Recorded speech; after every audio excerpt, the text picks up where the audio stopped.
সামনে থাকা পাখিটি একটি কাক। হ্যাঁ, আপনি ঠিকই শুনছেন, এটি একটি সাদা কাক।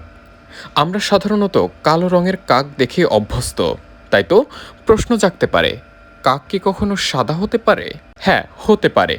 কারণ কাক সাদা হওয়ার প্রধান দুটি বৈজ্ঞানিক কারণ রয়েছে, যার ভিতরে একটি হচ্ছে লিউসিজম। এর মানে হচ্ছে এটি একটি জেনেটিক বৈশিষ্ট্য। এতে কাকের পালকে রং তৈরির ক্ষমতা কমে যায়, যার কারণে পুরো শরীর বা কিছু অংশ সাদা দেখায়।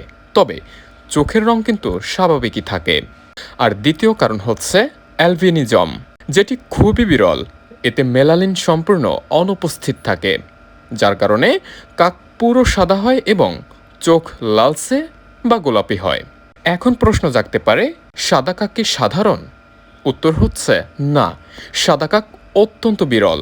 প্রতি হাজারে এক বা তারও কম কাক লিউসিজম বা অ্যালবিনিজম নিয়ে জন্মে থাকে, যার কারণে বাংলাদেশে সাধারণত এই রঙের কাক খুব কমই দেখা যায়। আমরা কাক বলতে সেই কালো রঙের পাখিটিকেই বুঝে থাকি। তবে হয়তো আজকে এই ভিডিওর মাধ্যমে আপনি একটি নতুন কাক দেখলেন।